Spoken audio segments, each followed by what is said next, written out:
October 1, 2002. The Real Estate Capital Scoreboard. October 2002. Treasuries continue sliding downward, even after reaching record low levels. In fact, during the past 2 months, the 10-year Treasury dropped by more than 50 basis points.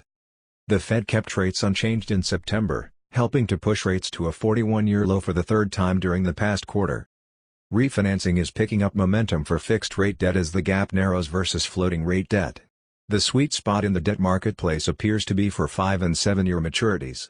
For lower leverage loans below 65%, spreads over treasuries are as low as 130 basis points.